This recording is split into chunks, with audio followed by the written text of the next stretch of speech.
I've made well over 50,000 cold calls, had thousands of conversations, and booked hundreds of meetings, becoming the youngest ever account executive at Revolut, a $200 billion fintech company. And in this video, I'm going to walk you through the exact system that I used to go from having no experience in B2B sales to booking dozens of meetings every single month. I'm going to walk you through the mindset, the list, the scripts, handling objections, voicemail. So this is going to be the only video you need to master cold calling in a B2B setting from a complete A to Z breakdown. Now, as I said, I've used this to book hundreds of meetings, but I've also taught this exact process to over 400 reps that I've coached in the past 2 years. So if you're struggling with calling, this is everything you need to start booking meetings today. And it's taken reps from nothing to being able to book 10 plus meetings through the phone every single month. So let's get into the first part and the most important, which is all about your mindset and how you approach cold calling. So we're going to be covering the mindset, the math behind calling, how to build a list, the actual full setup,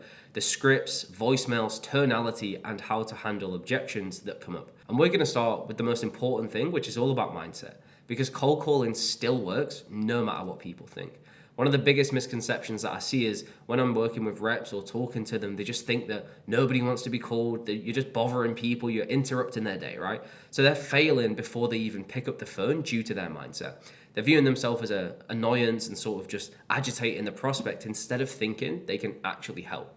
So what you need to do instead, it's a bit cringe, it's a bit cliche, but you need to reframe that mindset from you're not a sales rep, you're a doctor. I don't know, you've probably heard this one rinsed and used so many times, but the analogy is so important because a doctor isn't forcing medicine down someone's throat, right? You're not going to walk into the doctors and they just force you to have penicillin no matter what, right?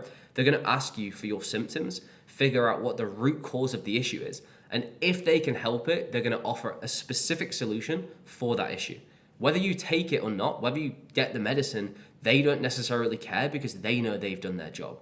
If you reject the medicine, they may push back because they know it can help you, right? And that is the mindset you need to approach sales with. You can't go into it thinking, oh, I'm going to annoy this person, my product has no value, all of this, because if you think like that, you're going to have no conviction. And if you don't think you're solving pains, then why are you even calling? So again, like your job in sales is disgustingly simple. You need to find people with an issue and see if you can help them. That is literally it. You're not trying to book every single person. You're not trying to book every meeting for the sake of it. You're trying to book the people with an issue who you can actually help, right? So a good call, in my opinion, and Brian Research talks about this in depth. He's great. And again, Ronan Passar, his partner in the business, talks about this as well. But a good call is measured by a completion, not a meeting, right? So was it the right person? Did you explain what you have to offer and discover their needs?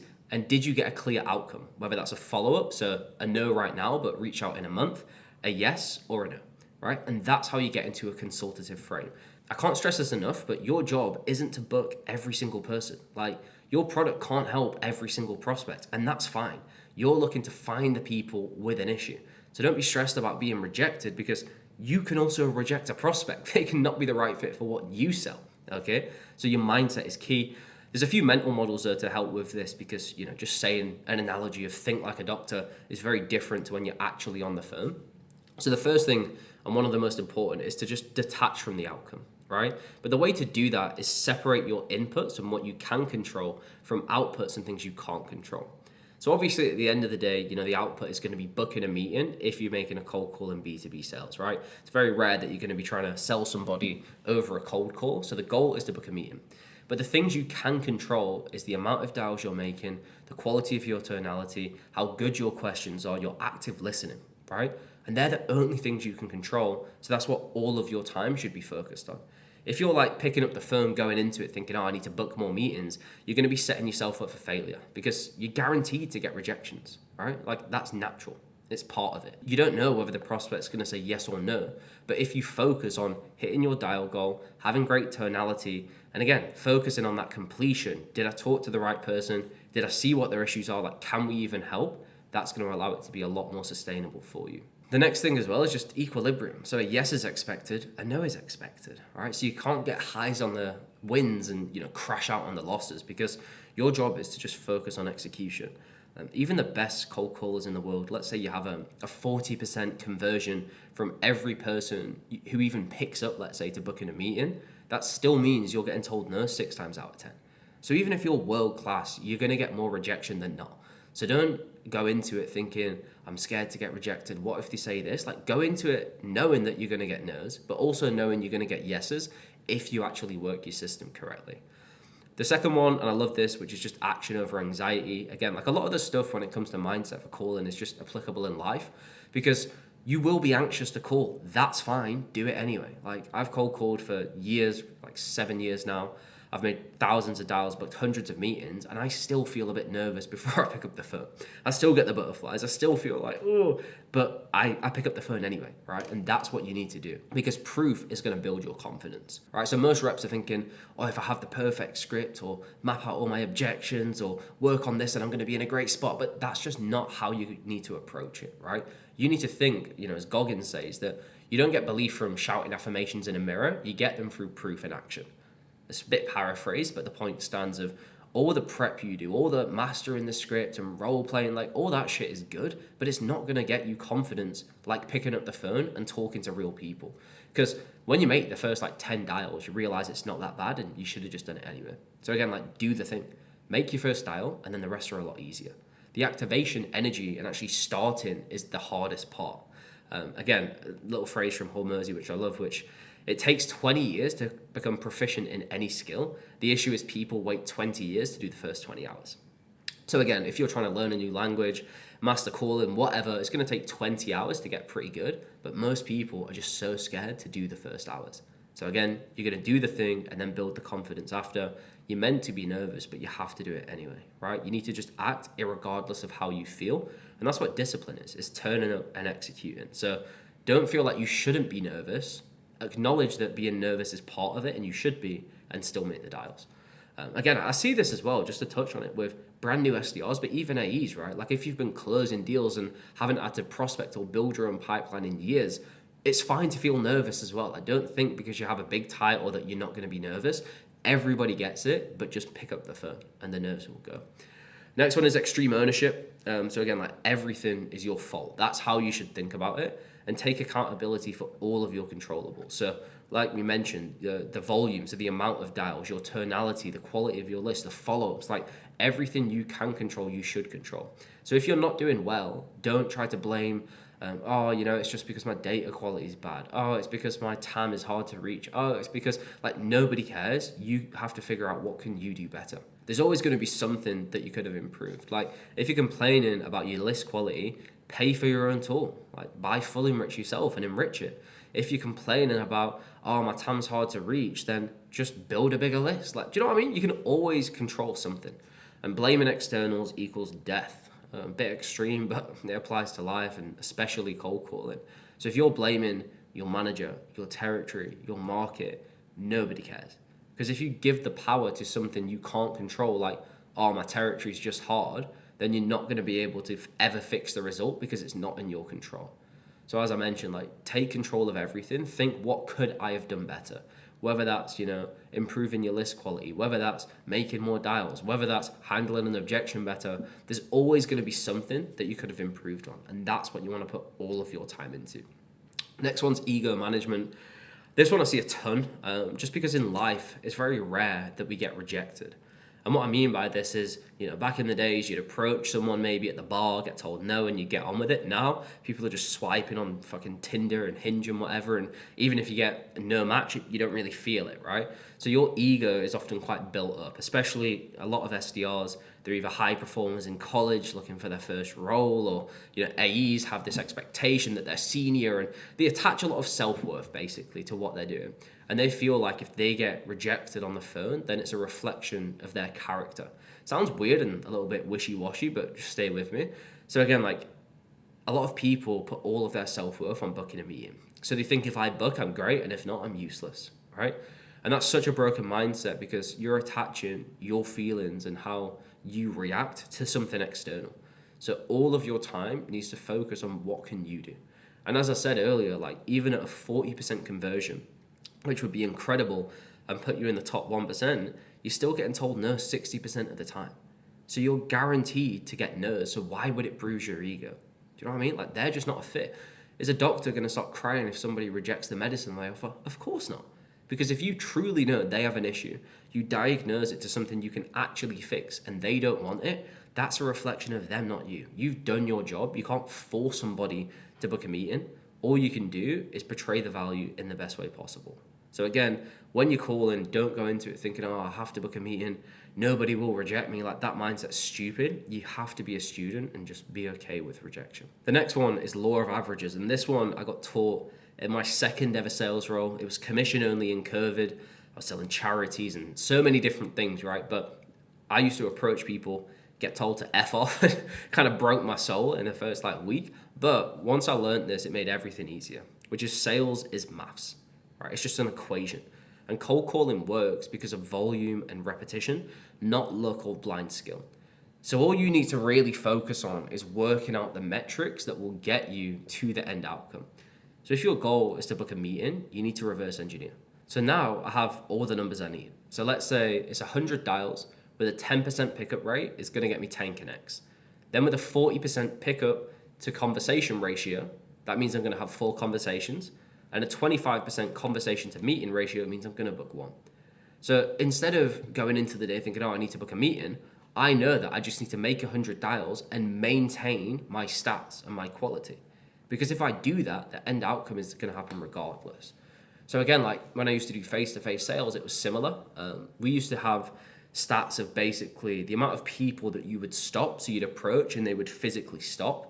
And then so it'd be 100 stops, 50 of them you'd bring over to your event table, you'd pitch to 30 of them, close 25 of them, so actually pitch and say, do you want to buy? And then 4 of them would say yes. They were the metrics in the industry standard that I was in. So every day I knew I needed to stop 100 people. So that's all I focused on. And then I broke it down per hour. I'm like, if I'm stopping 20 people an hour, I'm going to hit above my 4. Right? And that's all you need to do with calling. So you don't need every call to go well, everyone to say yes. You just need enough volume. And even if you're 2 conversations in and you got 2 no's, why would you care? You know you need 4 to book a meeting. So just have 2 more conversations. So again, you can learn from the stats. You can keep working on it and improving the metrics, figuring out the bottlenecks. But as I mentioned, you want to focus on one controllable, which is 100 dials over booking a meeting. So go in outreach, go in nooks, look at whatever you're using, work out your metrics, and then work out your input goal. If your input goal is, unattainable, like let's say you have to do, 500 dials to get to a meeting, then you probably know that, something's going to be a bottleneck, and that's what you need to fix, right? Next one is boredom tolerance. It's not sexy, right? You're going to pick up the phone, you're going to dial, you're going to dial again, and you're going to dial again, and you're going to dial again, and that's all it is, right? It works, but the consistency and actually doing it is the hardest thing. Again, another one from Hormozy is, don't fall for the lady in the red dress. You could have a great partner, and then you see the lady in the red dress. This is a reference from The Matrix, and you never know what issues are there. So a lot of reps, you're looking at, oh, maybe I could use Claude Code to automate everything, or maybe I could do some AI DMs on LinkedIn, and it all looks attractive, but you really don't know the issues that come with, right? So, the woman in the red dress can look great, but maybe she killed all of her exes, right? But you won't know that by looking at it. So don't fall for the bait, just do the boring work. Boredom tolerance is going to get you to success. So 9 times out of 10, you just need to maintain variables and stick with them long enough to see the end outcome start to compound. So you shouldn't be changing scripts straight away or channels or tonality. You just need to keep doing the thing again and again and again. And that's the toughest thing. It's not switching. With all fucking social media and everyone's attention spans being fried, it's very hard to just keep doing something when it's boring, but that's what's going to help you win. You should only be changing one variable at a time if something is below par or if it's the thing that's going to give you the most leverage back. So again, just stick to it. Just execute. And if you want this full document that I'm walking you through right now, covering everything you need to know, plus the actual cold call pitch framework that I've talked through with an example script and breakdown of why it works, you can grab this document and the full script for free in the first link in the comments. Now moving on to part 2. So this is the math behind sales, right? And as I mentioned, I'm a bit of a nerd. I like my numbers. I like thinking of sales as maths and more as a system, instead of skills that are unattainable. Anything can be taught, but if you think about sales and cold call in this way, you're going to win. So there's 5 key metrics that you should be focused on. Number 1 is a dial, which is picking up the phone and making a dial, irregardless of whether they pick up. Number 2 is a connect, so if someone picks up. Number 3 is a conversation, did you talk to the right person? Number 4 is a completion. Did you get a clear outcome? Yes, no, follow-up. And number 5 is booking a meeting. So why does each one of these matter? So a dial is, again, pure top of funnel. This is how much volume are you doing. Connect rate is important because it's going to show how well your data has been sourced and the quality of your list. Conversations are key because this is, like someone can pick up the phone and have a connect, but they could hang up straight away. So over 30 seconds, over 2 minutes, you can sort of figure out the standard for yourself in terms of what a conversation looks like. Then a completion. So again, like, was it the right person? Did you find needs? Did you get an outcome? Follow up, yes, no. And then booking a meeting. So what should you actually focus on? I think we said this before in depth, but you should always be focused on your inputs instead of outputs. So again, like completions is a key stat for you. And also just like a high level, the amount of dials you're doing, right? Like you want quality conversations every day and you want to get to a specific number of completions. So as we went through in the actual math part in the last piece of phase 1, when it comes to mindset, you need to reverse engineer your meeting goal for the month and figure out how many completions and conversations do I need to get to achieve that outcome, because then you can focus on just having completions. A few benchmarks as well. Again, this is mainly for B2B if you're selling software, SaaS, consulting. Dial to connect rate average is about 5%, so a 5% pickup. Good is 10%. Above that, 13% is top. There's a lot of different tools you can use, and low connect rate, it's probably a data issue 9 times out of 10. It can be timing as well, and there are tools to help with both of these, but that's typically what it is. Connect to conversation, average is 30%, good is 40%, top is 60%. So this is how the quality of your opener, right? Like how well can you get someone from picking up the phone to actually having a full-on conversation with you. Last one is connect to meeting ratio. So this is from the amount of connects, how many turn into a meeting. Average 15%, good 25%, top 40%. Again, this one is a little bit tougher. Sometimes companies track conversation to meeting ratio as well. So the amount of conversations that turn to meetings, this is quite aggressive, to be very honest. Some of the benchmarks can be a little bit lower. And then obviously show rate as well is one to track if you are targeted on that. So you can see the numbers there. So the key thing is to reverse engineer it. So you start with your meeting goal and then work backwards. So we did this before, but one meeting at a 25% conversation to meeting ratio means 4 combos. 40% connect to conversation ratio, so we need 10 connects. 10% connect rate is $100. So your North Star every single day, the one thing to control is getting 100 dials. Like just picking up the phone, hitting your 100 dials, because from that, you're going to have like 4 to 10 completions, which is going to get you one meeting. And now you can fully control what's going to get you to your end outcome. So I can't stress this enough, but really learning the numbers and studying the numbers. This will change month to month. So look at your data, compare it to your team, figure out where your weaknesses are, and just keep a pulse on it. If you see your connect rate drop off a cliff, you may need better data. If you see your conversation to meeting ratio increase or connect to meeting ratio, you may have figured out pains a little bit better. So always keep a pulse on the stats. Next one is part 3, which is all about the list. So your list is everything. A bad list is going to kill your connect rate before you even say a single word. So you have to fix the list before you start worrying about the script. Now, again, this is going to be a high level. Again, there's so much we can go into when it comes to prospecting, and that's what we do in Outbound OS. But anyway, the first thing is ICP first. So this is your ideal customer profile. I like to view this as the account. All right, so start with companies where you can help them. So location, industry, size, it's quite a good gesture in terms of firmographics to get a pulse on the companies that make sense. Then you can go a little bit deeper in terms of company environment and internal structure. So what we mean by this is, let's say that you look at the meetings that have been booked or the deals closed by your AE, and you realize that 8 out of 10 are all software companies between 100 to 500 employees based in North America. That is what you'd want to build a list of, because you fix their issues and you know what their pains are. The last thing that ties into that is, again, what one company on the surface can look like is very different to another. So you also may realize that for your product to work, there has to be 10 people in the specific team, a director and a VP, right? Like there has to be layers and a big enough team. So a company with 500 employees, they may not have a big enough team in your specific department. So this applies with Outbound OS. We typically sell sales consultant to software companies. Typically SMB is normally our bread and butter, but they have to have a sales team of at least 5 reps. So even if it's an SMB sized company, but they only have 2 sales reps, it just doesn't make sense for us. And that's why going deeper is key. The next thing to look into is intent and triggers. So this is going to give you a reason to reach out and actually pick up the phone And when you have this, you build more context straight away. And this can really help with your connect to conversation ratio. So the key when you're thinking about triggers and what to figure out, like what intent should I be looking for, Aaron, is one of the biggest questions I get every single day. So it has to be aligned to what you sell. So there's a few different types, and I'll run through all of them. So the first bucket is persona based. So these are triggers and signals and intent based on the individual that you're calling. So if somebody has changed roles, been promoted, announced that they're hiring for new people, that can be a great reason to call them and then reference that and tie it to your product. The next one is company based. So this is a signal tied to the company and organization. Maybe the company's growing in headcount, there's open roles, product launches, etc. And you want to reference how this company trigger ties to the individual that you're calling.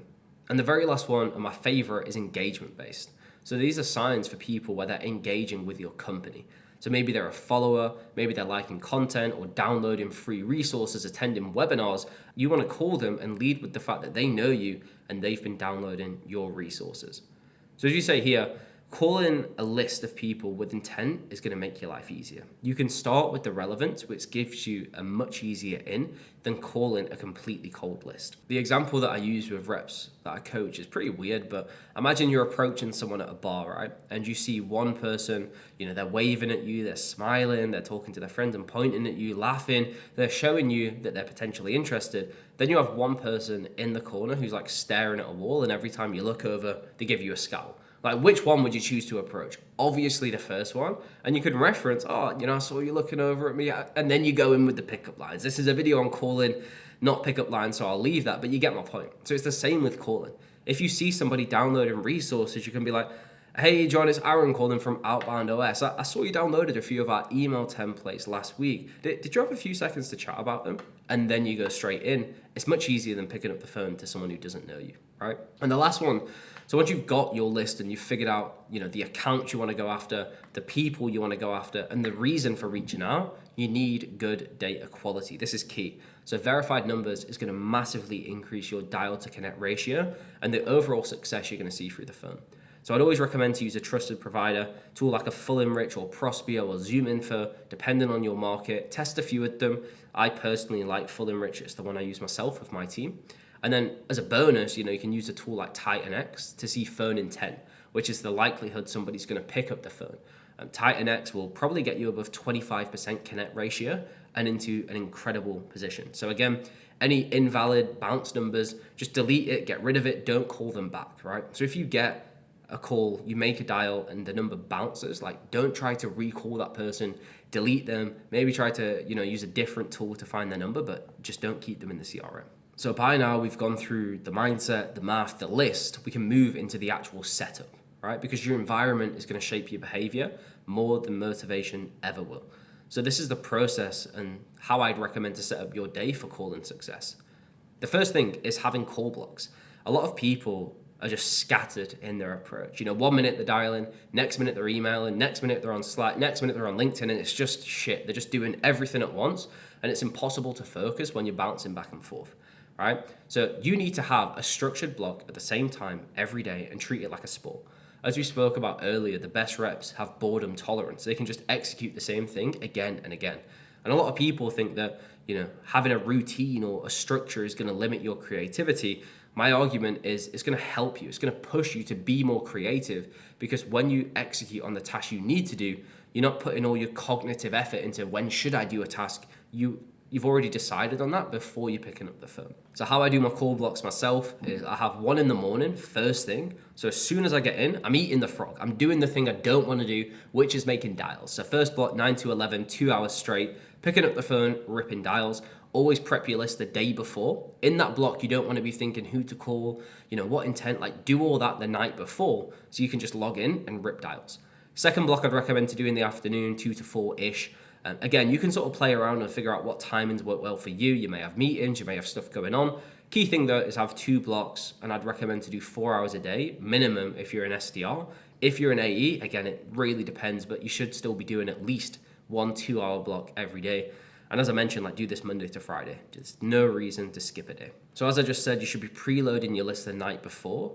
The more decisions you can solve for your future self, the better you'll execute, right?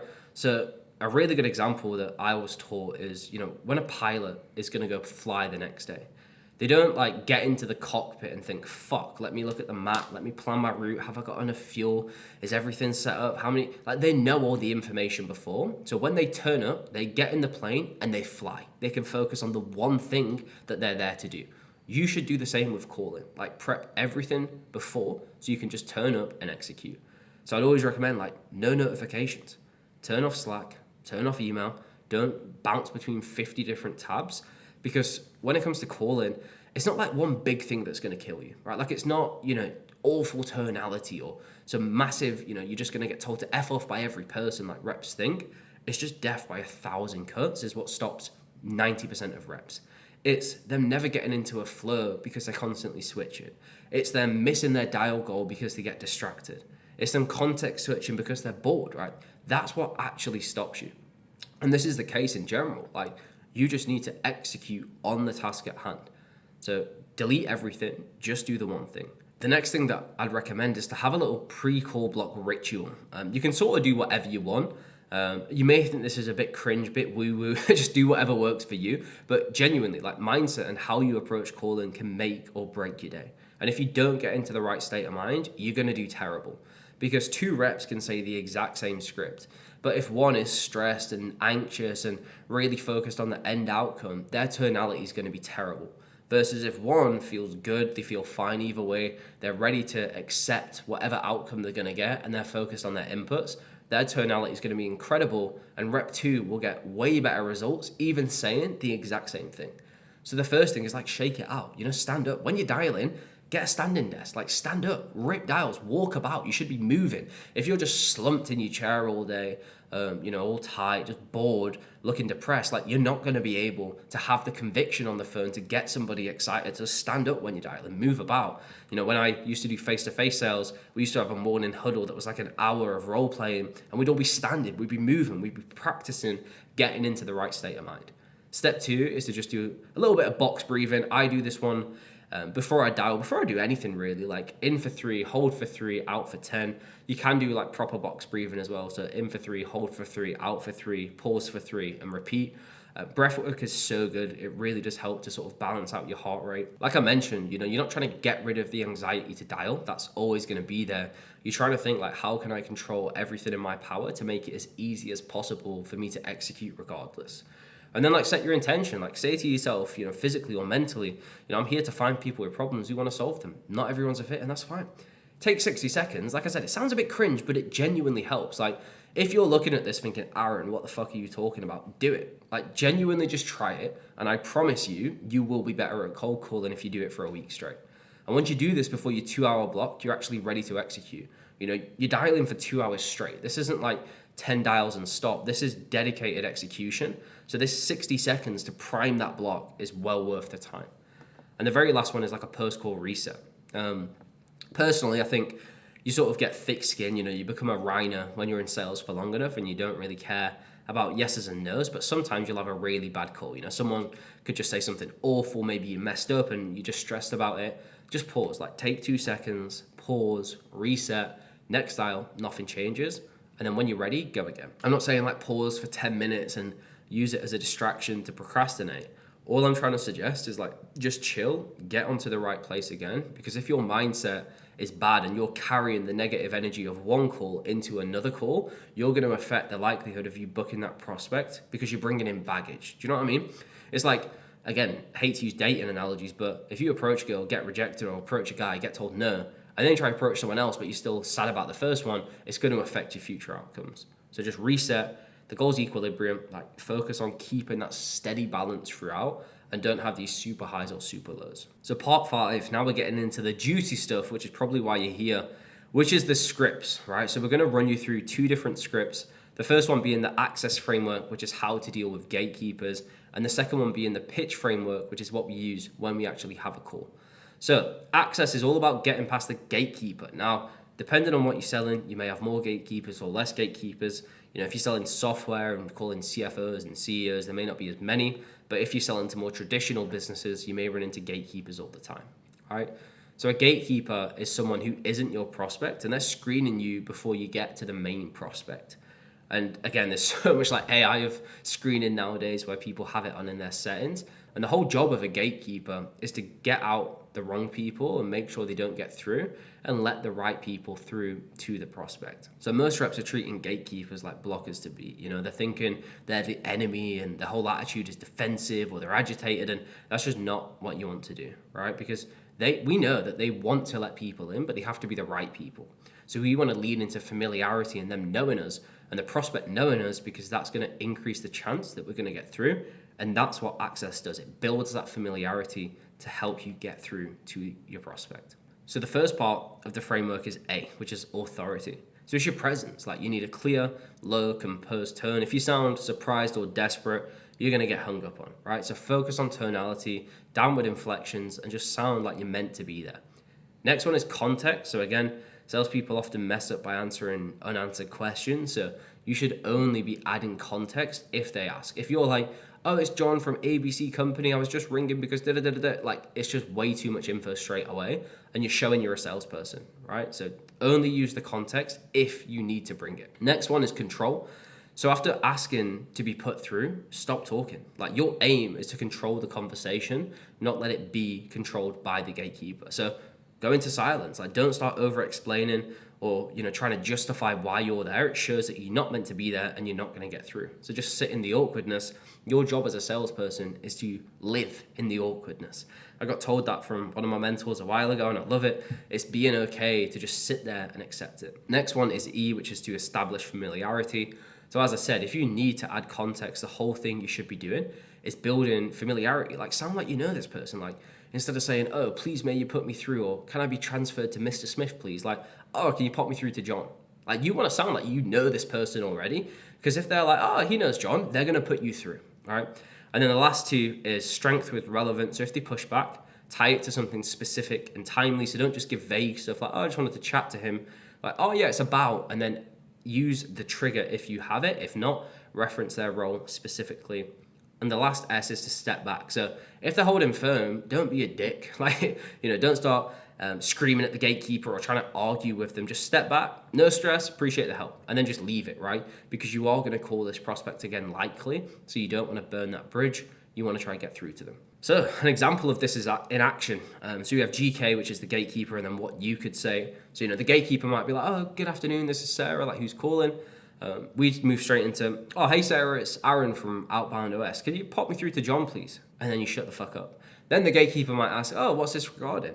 Or what's this about? Then you move straight into a little bit of context and, again, rehash that familiarity. So, yeah, we work with a few other VPs on John's team. Can you pop me through, please? And then shut up again. And then if the gatekeeper pushes back, oh, he's in a meeting, no stress. It's just about a few SDR hires they brought on. Mind if I try back in like 20 minutes? And then leave it there. Again, even in this example, you could probably cut this. Like, no stress. Mind if I try back in 20 minutes? And then leave it there. So yeah, that's the access framework. I love it. It's the one I use every day. It's the one we teach to the reps we coach. So test it out. The next one is the pitch framework. And this is what to do when you're on the live conversation with the prospect. So this framework is what you need to be doing when you actually pick up the phone and get connected with the real prospect. Now, you don't have to follow this word by word. View it as a framework and a structure for you to base it off and go from there. So the first thing we're going to start with is P, which is permission-based opener. So people who answer the phone, this is a key belief, which is it's their chimp talking. There's an incredible book by Professor Steve Peters, which is called The Chimp Paradox. What it runs through in that book is effectively there's three parts to your brain: the human, the chimp, and the computer. The human is the logical, rational side of the brain, which takes into account context and makes a logical decision. The chimp is your fight or flight, it's your reactive side. It's built there from, when we were cavemen and we had to defend ourselves from saber-toothed tigers. And then you have your computer, which is making automatic decisions based on previous experience. So when you're like 3 years old, you see the stove on, you see a little fire and you think, oh, that's quite exciting. That's the chimp. You touch it, you burn your hand. It stores in your computer to not touch fire because it burns and hurts. So you don't make that future decision again. So the reason I bring this up is it's key to understand this psychology when you're calling, right? Because the first thing that the person is thinking on the other side of the phone isn't, oh, I wonder what this person is going to offer me. I think this could be a valuable conversation. It's their chimp, right? And their chimp is defensive. It's the emotional side. They're thinking, who is this person? Where are they from? What on earth do they want, right? So their guard is up. So this is exactly why a permission-based opener works so well. Because you're not forcing them into a conversation, you're lowering the guard of the chimp to actually have a conversation.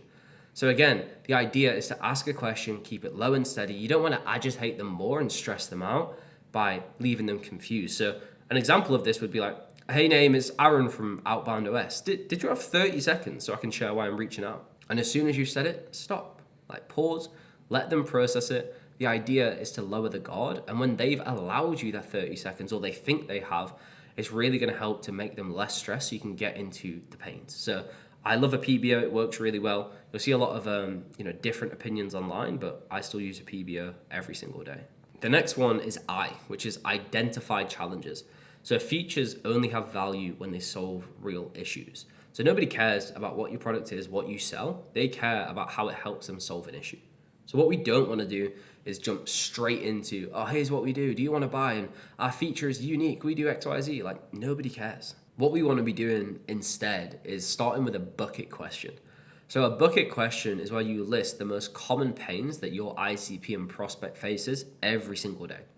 The most important part, though, is don't just list the issue, talk about the impact of the issue.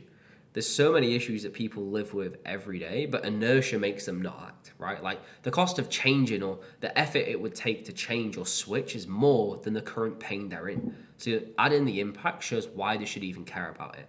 So again, also really helps to build pattern recognition because you're showing that you actually understand their day-to-day, their world, and you're being relevant. So when they give you, an answer based on which issue they're struggling with, that's where we can move deeper and ask questions. So again, we're not pitching features, we're understanding the pain, we're being a doctor, diagnosing where they're at. If they have an issue, then we're going to help them solve it. So an example would be, I talk to Persona every single day and I keep seeing the same few things. Now, one is issue 1, which leads to impact 2, and the other is issue 2 that leads to impact 2. Now, does that resonate or am I just off base here? And it's an open-ended question. You just want to pull on a thread, and if they give you one, move into it. We don't have it in here in the script. Again, you can grab the full pitch framework and this document, first link in the comments, with some example questions of how to dig deeper, which is the discovery phase of, okay, how long's that been going on for? What, those questions come in. We're just keeping it high level in this example. So the next piece is tailored pitch. So once you've gone through where they're at, you've understood their pains, now you can offer a solution to a specific issue. Again, if you want the questions, download the doc, but this has to be based on their pain. So the process is extremely simple. You want to restate their pain, show social proof, and show a clear before and after. Where were they before, and what's the desired state they can get to? So again, you don't need to add tons of context here. Keep it brief because the relevance comes from tying it back to their specific issue. So an example would be, okay, sounds like issue, which is leading to impact. We actually helped company go from X to Y in time frame by our solution/mechanism. Curious, do you think that could be relevant? Open-ended question. And if the prospect's engaged and says, oh, that could be pretty good, then we move into close. Now, we're not trying to close the deal and sort of force them to buy now. We're closing the next steps, which is booking the meeting. So I always like to start with a permission-based question and then move straight into offering 2 options. You don't want to ask the prospect when works for them because all the power's in their hands. You offer 2 times. They'll either say, yes, that time works, or no, can we do this time? So again, an example of how this works is, look, John, I know I called you out of the blue, but would you be opposed to a quick chat just to see if this could help? Yeah, sure, I wouldn't be against it. Incredible. So would Tuesday at 2 or Thursday at 10 work better for you? Again, John is going to tell me 10 works great and we can book it, or he's going to offer me a different time. And this is where we go into the last thing, which 90% of reps miss, which is highlight the next steps. I can't stress how important this is, but you have to make it clear what's going to happen next. So many reps think the job's done when a prospect has said yes, but that's not the case. The job is done when they turn up for the meeting. So we need to, number 1, confirm they've got the meeting invitation. Number 2, confirm they've accepted before we hang up. And number 3, which is massively underutilized, which is ask one more question to get more leverage. So an example of this would be, great, I'll send over the email now. Is the best email X? And then if they say, yes, that's the best email, send it. If not, you get their correct email. Great, so that's locked in for Tuesday at 2 p.m. Great, did you see that come through? Amazing. And do you mind just accepting that quickly before we leave this meeting, just so I know it's locked in? Get them to accept, right? Then go into the last part, which is one more question to get leverage. Great, and can I ask one last question before I let you go? Cool, do you think there'd be anyone else who might benefit from being on that meeting? And then this is where you can get a second decision maker on the call. You can also ask questions like, do you know anybody else who'd be struggling with X who you think we could help, etc. Like, just ask one question to get a bit more. So that's the full pitch framework. It's what I use word for word. Now, part 6 is all about voicemail. So again, like when somebody doesn't pick up the phone, what should you be doing? So voicemails can make or break your calls depending on the context. So there's one key lesson that we have to understand, and that's if you're making calls only, you should not use voice notes. And if you're doing multi-channel, you should. So let's get into this in a little bit more depth, because the idea isn't to just aim for a callback. The idea is to push them to another channel. So when you should be using voice notes is when you're doing multi-channel. So if you're using emails, LinkedIn, calls, the stuff we teach in Outbound OS, then you should be leaving voice messages. Gong analyzed 300 million sales calls, and leaving a voicemail doubled email reply rates from 2.7 to 6%. But this is key, the same study found that voicemails reduced future connect rate by 28% because prospects started to screen your number. So if you're only making cold calls, do not leave a voicemail because it reduces future connect rate. However, if you're using every single channel, then you can leave a voice message to push them to the other channels. So as you said, call only, don't do it. Multi-channel, you can do it. So let's say you are doing multi-channel and you're curious on the framework to use. We always use one called the trigger redirect. So I like to do this where typically email is where I'm going to push them to. Again, I have quite a big brand on LinkedIn. So let's say people connect with me on LinkedIn, I can leverage that. So this would look something like, hey name, saw trigger. So the trigger point of why you're reaching out. Imagine implication or potential issue is a focus. I sent you an email with the subject line X from Aaron at Outbound OS. No need to give me a call back, but I promise it's worth the 30 seconds to read. Have a great day. And we leave it there. So the idea is, the effort it's going to take someone to call you back is massively high because they have to call you, have a conversation with you. It's a lot of effort. But to check an email, it's very simple. So use the call to push them to another channel, which is cold email. And again, if you don't have a trigger, you should have a trigger if you do an outbound the right way to be relevant. So again, try to stick to having triggers. But if you don't need to over-explain. You don't want it to be 30 seconds. You want it to be simple and just, push them to another channel. So I'd be like, hey, it's Aaron from Outbound OS. Sending over a quick email. The subject line's X. Just let me know your thoughts. Thanks. And leave it there. Super simple. Push them to another channel. So few rules, little checklist. Always make sure it's under 20 seconds, 30 seconds max. Never ask for a callback. It's pointless. The chance of them doing it is really low. Push them to email or LinkedIn.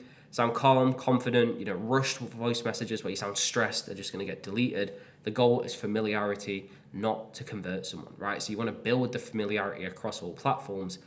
And I haven't added this, but number 5, do not leave a voice message if you're only making calls. It kills your future chance of connects. So the very last part is now tonality. So this one's key because now you've got the scripts, the process, the mindset. Having all of that can still mean nothing if you don't call and talk the right way, all right? So a script is the framework, but tonality is what makes it resonate, all right? So your tone is what dictates whether a prospect is going to stay on the phone or not. So there's 9 processes that you should be using to improve your tonality. The first one is volume, pretty obvious, but we don't want to be black or white. We don't want to scream or whisper. We want to have a median level. Again, we used to get told when I did face-to-face sales, and I've applied this to calling, which is be 1 or 2 levels of excited higher than your prospect. So if you're talking to someone super bubbly, super excited, and they're an 8 out of 10, it's fine for you to be a 9 because you can match their energy. But if you're calling a CFO like I used to do, and they're like a 2, be a 3. Don't come in there over the top, super excited, because you're just going to overwhelm them. So match your volume to your prospect and their energy. Second point is clearness. How you articulate yourself is everything. You shouldn't be rushing through words or stumbling across it. Make sure to explain it properly. Finish a sentence, leave pauses, and make it easy for your prospect to understand what you're saying. The third point is words per minute. So again, this one comes down to pace and how you're talking. Just think you're talking to a friend. Like, how would you talk to somebody at the pub or one of your friends when you're going out for a meal? That is the pace you want to maintain.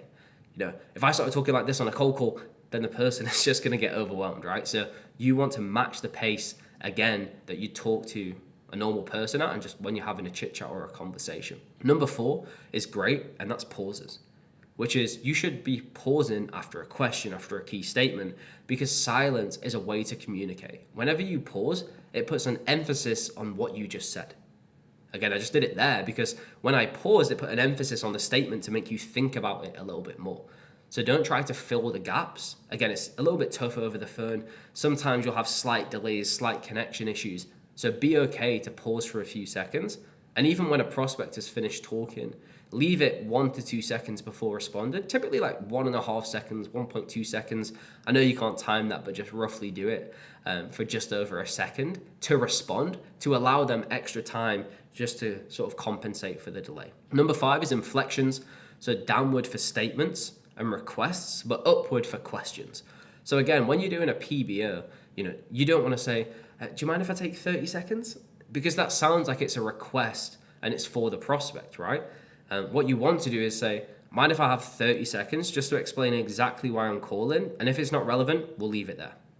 It's downward. It sounds like a statement where the prospect's going to agree to the statement instead of me requesting them. However, when you're doing questions, it's fine to have an upward turn, which is something like, okay, so you mentioned that you've looked into a few different consultant groups before, but like, how long have you been struggling to book meetings through email? And then I finish on an upward turn because I want to allow them to talk and make it clear that it is a conversation. So inflection's key. Not many people talk about it, but when you're doing statements, requests, keep it down. When you're asking a question, finish on a high. Number 6 is breathing. This one's a big one. So, when you're talking, you shouldn't be like breathing down the phone like Darth Vader to a prospect. You should focus on controlling it as you talk. So when you're pausing, it's a chance to get the breath in. You shouldn't just be rushing through 1,000 words. You should be pacing it to make sure that you're maintaining the cadence throughout. Number 7 is emotional regulation. So as we said earlier, if you're carrying the baggage of a negative call into your next call, or even if you have a great call and suddenly you have tons of energy, you can even overwhelm a prospect. So what you should be doing is focused on the balance, like maintaining equilibrium. So again, every prospect is different. You have to match them. You have to be a mirror of your prospect in terms of how you're asking questions, which is what we're going to get into. Active listening, you have to be a reflection of them. So balance your emotions when you go into a call and maintain it to make sure you don't massively change your tonality based on how you're feeling. Number 8 is pattern interrupts. So again, tonal shifts to re-engage prospects. Little things like, using conversational language or, laughing as you're talking or, the mini stutters to keep someone engaged. So when you're asking a question, instead of being like, how long has this been going on? Saying something like, so how long has this even been going on? Like if you're stuttering and questioning it, it makes it seem like a genuine question instead of something rehearsed off a script. So Jeremy Miner does this incredibly well with his tactical pauses, and he makes it seem like he's really contemplating something and thinking about it. That's a great example of a pattern interrupt to make it seem conversational. And 9 is micro pauses. So again, having these little pauses between sentences after key points. I love this personally, which is from Alex Hormozy, where in his script or frameworks, he does 3 dots as a chance to pause, and he does a full stop as a chance to stop talking. So again, when you're asking a question, you can put in these micro pauses to help it be more conversational and sound like a real back and forth instead of completely scripted. So have these micro pauses between questions, between statements to make it sound genuine and not just rehearsed. So that's 9 key points for tonality. We're going to go on to a few other little things that are key. So one of them is mirroring. So again, you should always be repeating the last few words in a curious tone, right? So when you're in that discovery phase of the call, really trying to understand where they're at, mirror. So if they're like, oh, it's been a nightmare, we've not been able to book any meetings, it's been stressful, you'd be like, oh, been a nightmare? And then pause and you let them fill it, right? So you don't want to overdo it. If you do it after every statement, it loses its power. But I think in the discovery phase, I always personally as well, I talked about this in another video that's coming out on the channel, but I love to do this when they're using adjectives to describe how something's been. If they're like, it's been hectic, it's been stressful, it's been frustrating, rehash those exact adjectives they used.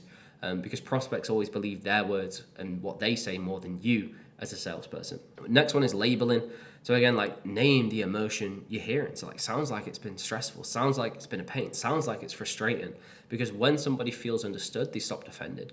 Like human nature is we want to feel part of a group, of a community. We want to be understood. So when you're labeling and understanding them, it helps. So the sequence is sort of mirror, which is like, oh, well, I know you said it's been back and forth and it seems like it's been a massive issue for you. So then ask a question. So again, mirror their words, label them with something, then ask a question to go back and forth. And curiosity over conviction. So don't like push super hard when they push back. Like get curious, ask questions. Question disarm faster than comebacks ever will. You know, if you're on the defensive and you're having this like tit for tat with a prospect and it's like a ping pong match back and forth, it's just not going to go well. Even if a prospect is very defensive, very upfront, if you're just relaxed and you ask a question, it sort of gets them to get to your level and chill out a little bit. So tonality is key. I have a full video on this on the channel if you want to watch a little bit more in depth, but you really have to focus on how you're maintaining your tone. So part 8, the very last, is objection handling. So by this point, you should have the right approach, set up your list, you're making dials, you're having great tonality, but even then, you're going to get pushback from prospects. So when it comes to objection handling, this one is the AIM method, and this is one that we use with reps we coach. So A stands for acknowledge, so sure you've heard them. I is incentivize, so give them a reason to keep talking, and the M is for move forward. So there's 4 different categories of objections that we're going to go through. The first is category 1, which is the first 30 seconds of the call. Category 2 is post opener, so after you've said it. Category 3 is timing and context, and category 4 is happy where they're at. So let's start with the first bucket, which is the first 30 seconds. So these aren't real objections. Let's just get that out of the way. They're just the chimp response and automatic defenses, right? So the stronger the pushback, the softer your response needs to be. So the way to chill the chimp out is to lower its guard by just being relaxed. So again, if you finish with your PBO, like, can I get 30 seconds to explain why I'm calling? If the prospect's going to say to you, I'm not interested, that's illogical. Like, they can't not be interested because they don't know what you're doing. So you'd move into AIM, A, and then the I and M, which would look something like, understood, John. And can I get 30 seconds just to explain why I called? If it's not relevant, we'll leave it there. Sound fair? So we're restating and leaving it there. People want to be seen as fair and not unjust, so it works quite well. Tons of others in here as well. Again, you can download the full doc to look at these. I'm not going to go through every single one, but you'll get prospects saying, oh, I'm busy. You know, you can have a little bit of fun. Like, oh, I figured I'd be more surprised if you had a ton of time, John. But do you mind if I take 30 seconds just to explain the reason why I was calling, just so you can tell me if it's worth continuing, and then leaving it there. So the key thing is, a lot of these, you're just restating permission to lower their guard. So you can look through these. They're in depth. Feel free to pause it. But there's tons of examples. They're all pretty similar, though. Category 2 is post-opener. So this is where you've got through your opener, like, yeah, sure, you can talk. Maybe you've even given them your 2-bucket problem statement. And what you don't want to do is over-explain, right? You just want to move into it. So it's not a brush off. It's actually kind of a buying signal that maybe they're interested and want to go a bit deeper. Maybe it's a focus, but not now. So you just want to dig deep to see, is this person actually interested, or are they trying to brush me off? So if someone's going to say, send me an email, absolutely makes sense. It's always good to get some sort of info. But that said, just so I don't send you like a bunch of irrelevant info, is there something specific you'd want covered in that email? Now here, if they're like, oh, just send me over a general overview, it's probably like they don't really care, right? So then you can push back on that and try to keep them on the phone. If they mention something specific, like offer to send that and then try to carry on the conversation. So again, we're good right now. I don't handle that. A few different ones here, but the key thing is to ask that open-ended question to earn more time with the prospect. Category 3 is timing and context. So this is often a soft delay, not like a hard no, right? So whether it's no budget right now, it's too expensive, we just got someone, at the minute it's not now. So this is often where, you know, you've got through the pitch and you've actually offered to book a call, but they're just saying for this second, it may not make the most sense. So if someone's going to say to you, you know, we don't have budget, I totally get it. You know, it's hard enough keeping some of the tools you already have, let alone adding anything new. But just so I don't waste your time, is it that budgets are just not available this year? Or do you usually have to fight pretty hard to get new tools added, right? So you're framing the question as protecting their time, not pushing their sales. So again, tons of different examples for this talk track, but the idea is to really understand where they're at and what makes sense. And the last one is just happy where they're at. So you don't want to attack it, you just want to explore it and dig deeper. So you want to find if they have any frustrations that are limiting their setup. So we're doing it in-house, we already used someone, we had a bad experience, and it's your goal to be open-ended, finish with those upward inflections and dig deeper. So if they're like, oh, we're already using someone for that, oh, it makes complete sense. I'd be more surprised if you weren't getting some sort of outside support already. So I'm guessing that's either provider A, provider B, or like one of the bigger shops, right? So you name a few of them. So again, like, you're not making it seem, weird that they're using someone. You're acknowledging that, making them feel heard, and then you can move into handling the objection. So that's everything you need to know when it comes to cold calling to be able to book meetings in a B2B setting. And again, if you want the document that I've shared in this video in its full breakdown, plus the cold call pitch framework with a real example script and a breakdown of why it works, you can grab all of that for free in the first link in the comments. Hopefully this helps. Go make some dials and go win.